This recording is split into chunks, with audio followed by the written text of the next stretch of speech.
Carson Schlesinger's role on this team just got a whole lot bigger. We'll talk about it coming up next on the Locked On Browns podcast.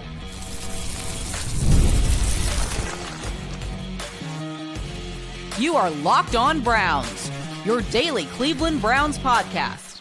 Part of the Locked On Podcast Network, your team every day.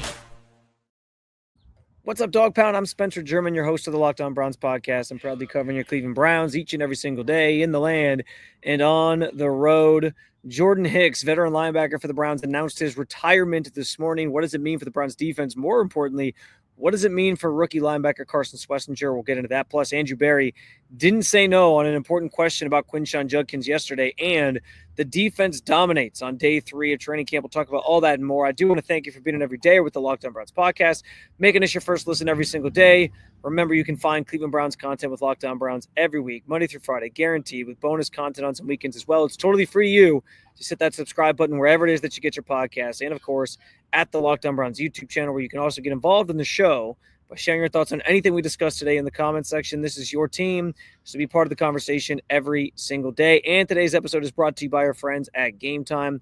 Download the Game Time app, create an account, and use code LOCKEDONNFL for $20 off your first purchase. And, yeah, the Friday's training camp day 3 came with some pretty big news on Friday morning, as Jordan Hicks, veteran linebacker of this team, was signed last year, announced his retirement from football. I would say this, the timing of it was probably the most surprising part, that it came down once training camp had already sort of started. We kind of expected him to be out here these first 2 days. He wasn't out here. Kevin Stefanski cited personal reasons why he wasn't.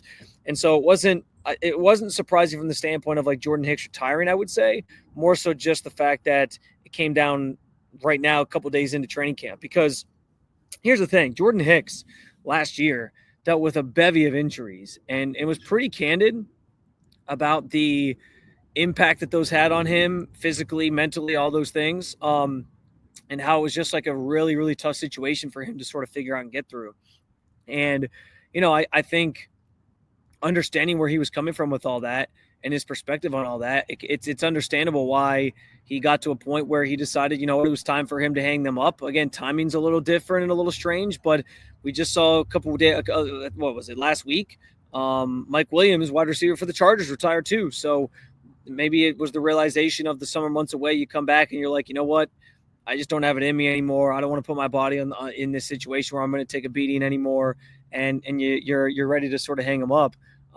Certainly understand the decision and thought process there. Kevin Stefanski said as much today at practice, before practice, just about Jordan and his efforts. And I mean, listen, I think Jordan's a damn good linebacker, and I think you saw that last year in spurts. But when he was not healthy, it was obviously which was most of the season. It took a toll on him and on this defense. And so as the door closes on Jordan Hicks' career, 10 years in this league, and just the one with the Browns, I think this sets the stage for the bigger question, which is, what does this mean for the defense? And more specifically, what does it mean for Carson Schlesinger?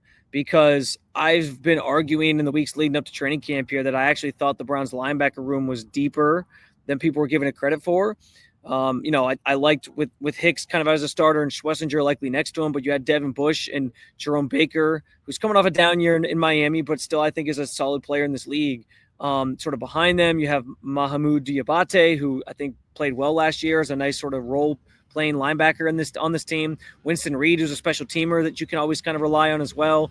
Like, I think you had some options. I think you had some players that you felt pretty good about in this group, despite the fact that maybe there was a little bit of lack of depth that people cited.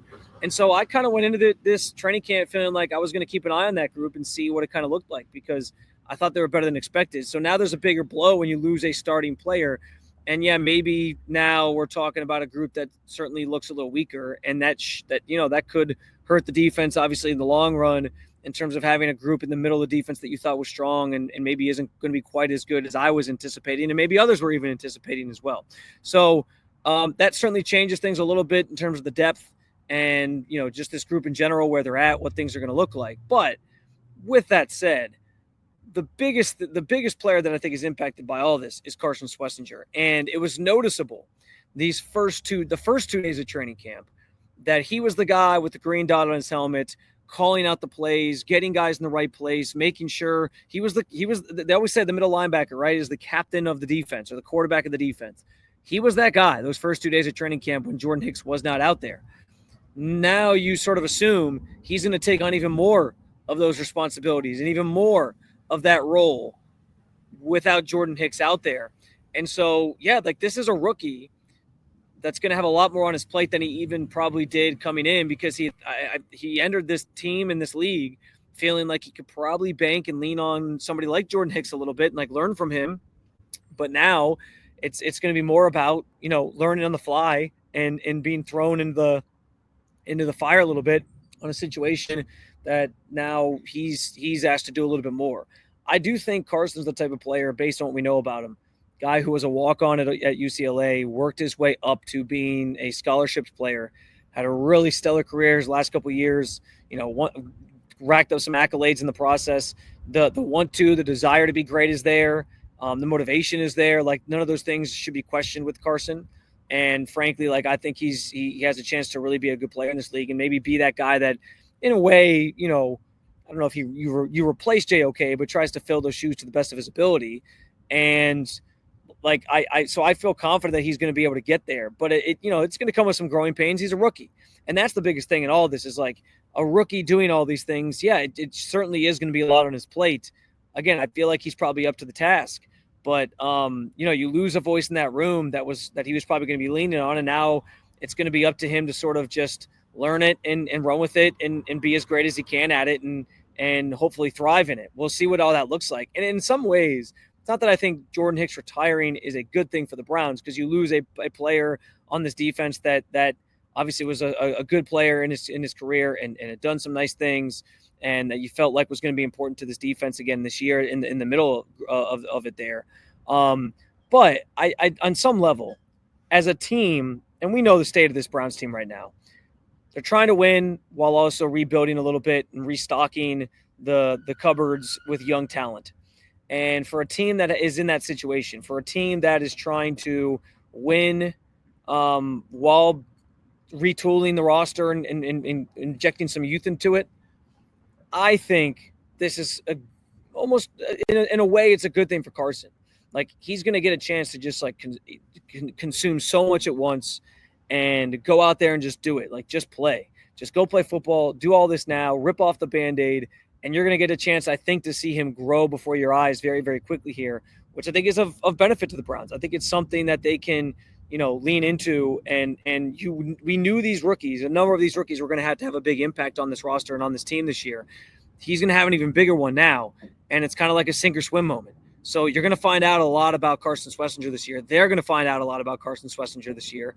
And that's the big thing that I'm alluding to, is like the idea that he's going to, you're going to know a lot about him by the end of the season, and if he can do it or not, and if he can master this role and his sort of, his voice being prominent in this on the defensive side of the football, like how all those things resonate, that's all going to come to light here pretty quickly.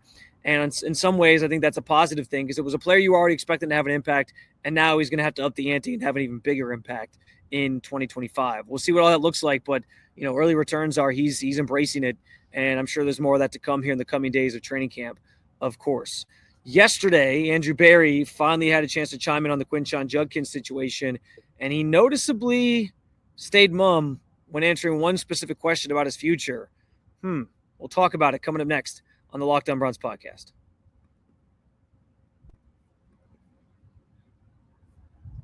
We've all been there, logging on early and waiting forever for concert tickets to go on sale, only to lose your spot in the queue that you've been for a concert you've been dying to see. Live music should be about making memories, not dealing with the stress of ticket shopping. That's where Game Time comes in. Game Time makes getting concert tickets faster and easier than ever before.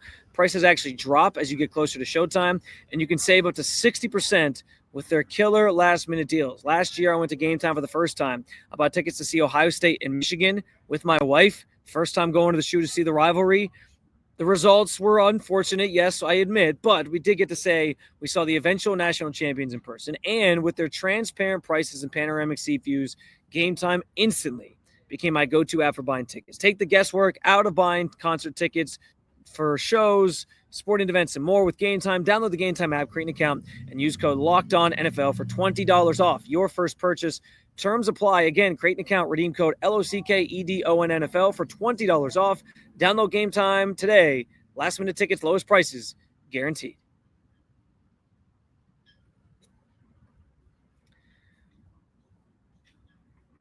Today's episode is brought to you by Epicor. Every team knows the value of hard work and taking pride in what you build and practicing every detail to get the best results. But no one player, no matter how amazing, can do it all alone. Working together makes getting the win easier. Epicor, the all-stars of the hardworking manufacturers and distributors who deliver the things we all need, from aerospace to electrical to medical devices. Epicor ERP solutions are created by industry experts to help make every day easier. Seeing your whole supply chain is easier. Managing logistics is easier. Responding to price changes is also easier. From small businesses with big dreams to growing enterprises with a global vision, we'll equip you with the right tools to move forward, think ahead, and lead the way, because as the clock ticks down, you need to make the most of every hardworking minute. Easier doesn't cut corners. Easier takes the lead. Discover your success at www.easierwithepicor.com. That's www.easierwithepicor.com.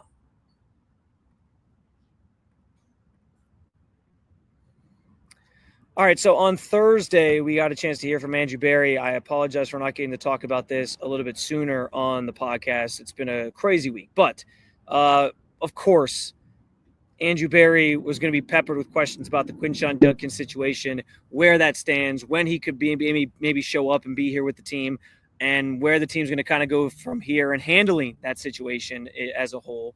And basically right now, not a lot resolved, not a lot of information.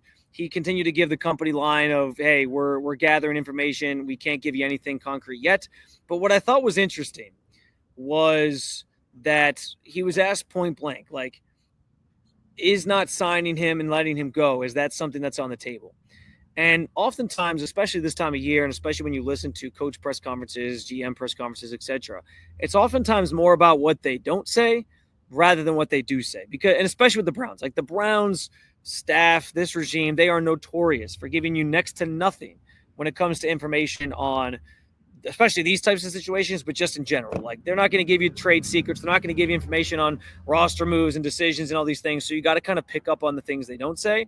What was notable about his answer to the question, is not signing him or letting him go on the table, is that he didn't say no. He didn't say, no chance, he'll be with us, we'll get this thing worked out. It'll all be on the water under the bridge at some point, and we still believe in Quinshon Judkins. That was never said, not once. His answer was actually, the way I would say is, I've learned in many of these off-the-field situations not to go too far into the future. We'll deal with the day-to-day. You end up using a lot of mental energy in terms of hypotheticals and things of that nature. Rather, we will focus on getting the information and then making the right decision. So he used phrases like making the right decision. He used phrases like not getting into hypotheticals and going day to day. And so it's not that, listen, he didn't say they're going to cut Quinshon Judkins tomorrow either. But I'm just saying, like, as this legal process plays out, if it's worse than they imagine, maybe that's something that ends up being on the table. And so I thought it was interesting that he didn't take that option off the table now and just say, listen, guys, he's a second-round pick of ours. We plan on him being here at some point, but we got to get through this legal situation first and figure out what makes sense. And listen, this is complicated, of course, by the contract situation. The fact that he hasn't signed, all his peers are starting to sign. I think there's only one other second-round pick that hasn't signed other than Quinshon. And the guys around him who got taken around him did end up with fully guaranteed money in their contracts. And that's, I'm sure, what Quinshon wants. But I'm assuming that's out of the question now. There's no way the Browns are going to commit fully guaranteed money to a guy that, disobeyed their trust in this instance, and that they didn't have any red flags with before, and maybe could have earned that fully guaranteed deal once they worked all those details out, but now probably isn't going to get it. Like, if in all of this, Quinshon cost himself the most, hurt himself the most. He cost himself definitely some money here in the grand scheme of things that he could potentially earn. And so that falls on his lap. And a lot of the situation is going to fall on his lap. I'm not blaming Andrew Berry for drafting him. We've talked about that already. Maybe there's some blame to go around in terms of the culture that's been built here in Cleveland. And Andrew Berry did talk about that as well. The idea that they really educate these guys. I did think it was a little disingenuous. He dropped a line about, like, the thing that keeps you up at night when these types of things happen is, that we pride ourselves on these guys taking these things seriously. And we pride ourselves on, making sure that these guys are educated and know what to expect. Because, like, let's face it, guys, I know you're a fan of this team. You watch this team. Nobody is buying a line about like being, tossing and turning at night over this stuff when this is the franchise that notoriously made the worst trade in NFL history for a shot quarterback, as we know now, who had been accused of some very heinous things off the field. And they signed up for that anyway and gave him $230 million guaranteed. I don't think that deal was keeping them up at night. I certainly don't think this is actually keeping them up at night. I do think the Browns are invested in trying to educate players not to get caught in these situations. I did glean that from Andrew Berry's press conference and Kevin Stefanski's in terms of the education piece. I do think they do prioritize and try to, make sure guys understand, don't put yourself in these situations. Don't make it something where like people are looking to take advantage of you. People are looking to, in bad situations and you get caught up, the worst could potentially happen because you have a target on your back. And so I do think they've prioritized those things.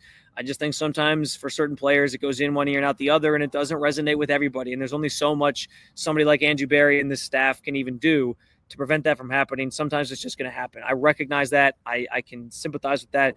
But I'm not sitting here, crying for Andrew Berry because he's apparently losing sleep. Like, you made the bed you lie in to a degree. And when you are signing problematic players and giving out $230 million to problematic players, this, I just don't buy that. Like, you all of a sudden are, torn up about the situation and what it means. Like, I'm sure he feels for the victims on some level, or the victim in this one instance, but it's just hard for me. And I think for you as a fan and many others in this fan base to have sympathy given the state of this team and other players that they brought in.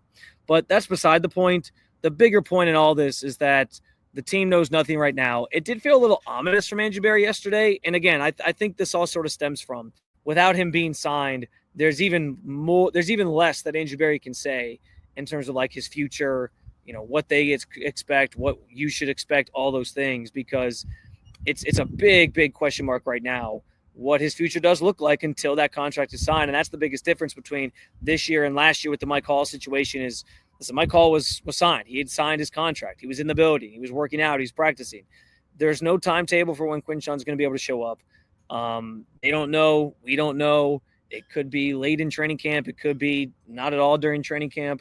It could be after a suspension in, week 8 or whatever it comes to light or comes to fruition. We'll see.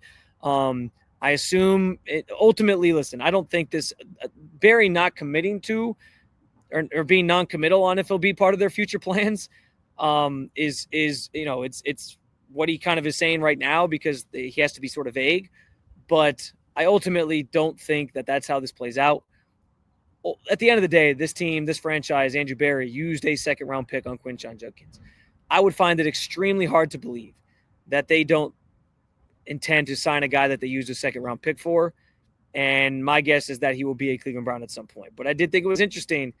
Again, it's not sometimes what they do say, it's what they don't say. And he didn't say no on Quinshon potentially not being part of their future. So just an interesting nugget, and obviously we'll monitor the situation further as it plays out.